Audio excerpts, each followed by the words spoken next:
आज मैं बताऊंगा कि जरबेरा के पौधे की बरसात के मौसम में कैसे देखभाल की जाए। ये पौधा तो परमानेंट होता है, लेकिन इसे गर्मी और बरसात के मौसम में दिक्कत होती है।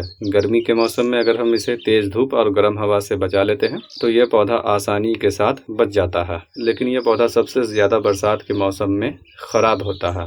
तो बेहतर है अगर आपने इसके पौधे को लगा रखा है तो आपको इस बात की जानकारी होनी चाहिए कि बरसात के सीजन में इसकी देखभाल कैसे की जाती है। तो आपसे गुजारिश है कि आप इस वीडियो को पूरा आखिर तक जरूर देखिएगा। देखिए दोस्तों, ये मेरा हाइब्रिड पौधा है। ये मेरे पास विंटर सीजन से है और तब से अब तक इसमें लगातार फ्लावर खिल रही है।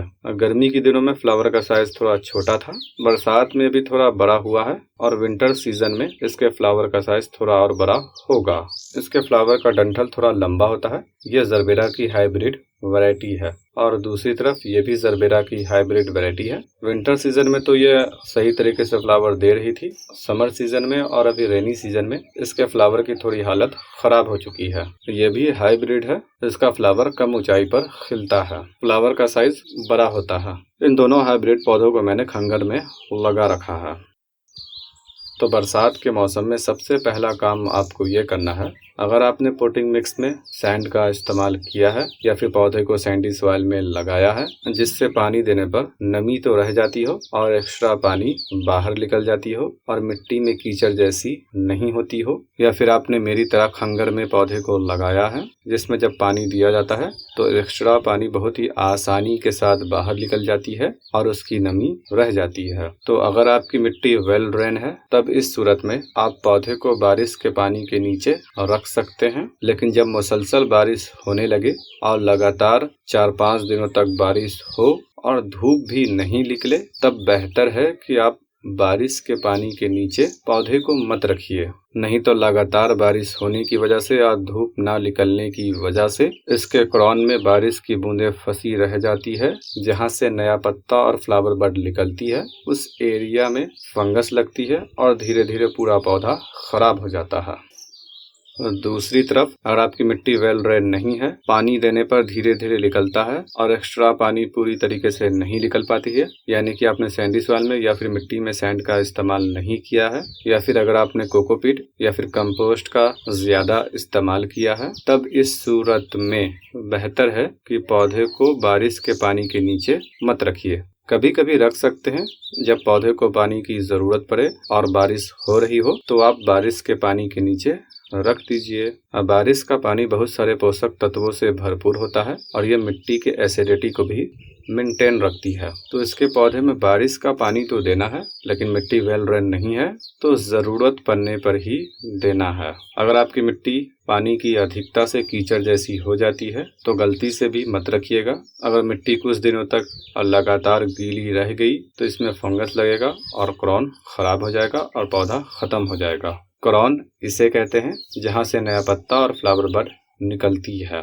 तो आगे बढ़ने से पहले यदि आपने मेरे चैनल को सब्सक्राइब नहीं किया है तो सब्सक्राइब करके बेल आइकन को दबा दीजिए ताकि हर एक वीडियो की नोटिफिकेशन आपको पहले मिलती रहे।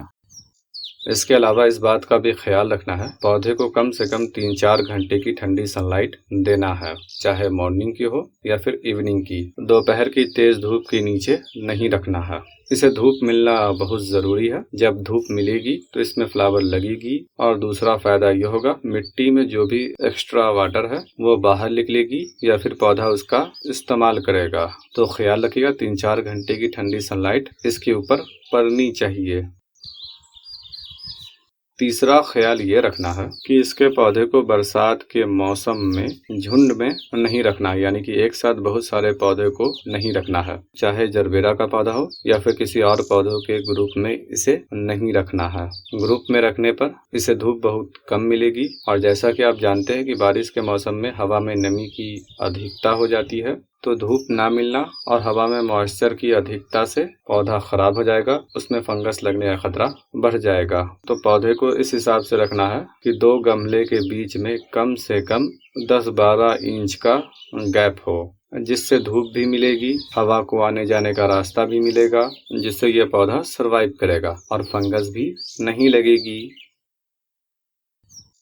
चौथा ख्याल ये रखना है, अगर आप इसमें ऑर्गेनिक खाद देते हैं तो ऐसी खाद को देना है जो फुल डिकम्पोज हुई भी हो, अगर आप काउडंग कंपोस्ट का इस्तेमाल करते हैं और वो फुल डिकम्पोज नहीं हुआ होगा तो इसमें फंगस और कीड़े मकोड़े लगने का खतरा बढ़ जाएगा। तो ख्याल रखिए, जिस भी खाद को बरसात के मौसम में देना है वो फुल डिकम्पोज होनी चाहिए। मेरी सलाह है कि आप इसमें नीम केक को दीजिए, जिससे पौधे की फंगस से भी हिफाजत होगी और कीड़ा मकोड़ा भी नहीं लगेगा और इसे प्रचुर मात्रा में पोषक तत्व भी मिलेगा। या फिर आप सीवीड के साथ नीम केक को मिला के भी दे सकते हैं। देखिए, ये पत्ते का कलर पोषक तत्वों की कमी से हुआ है। अगर आपके पौधे के पत्ते में पीलापन है तो आप खाद दीजिए और पानी हिसाब से दीजिए। मिट्टी में हरदम गीलापन रहने की वजह से भी फंगस लगती है और उसके कारण भी हल्का सा पत्ता में पीलापन या फिर भूरापन हो जाता है। पांचवा ख्याल ये रखना है, ज़रूरत पड़ने पर इंसेक्टिसाइड का इस्तेमाल करना है और फंगिसाइड का भी इस्तेमाल करते रहना है। बेहतर है कि हर 15 दिन के अंतराल पर नीम ऑयल सोल्यूशन का इस्तेमाल किया जाए, जिससे इसमें कोई भी कीड़ा मकोड़ा नहीं लगेगा। और कम से कम महीने में एक दफ़ा फंगिसाइड का भी स्प्रे कीजिए।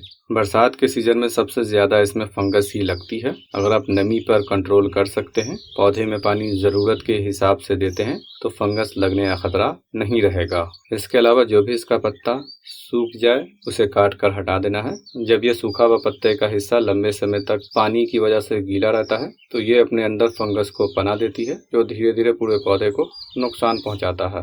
तो सूखे हुए पत्ते को और फ्लावर के हिस्से को काट कर हटा देना बेहतर है।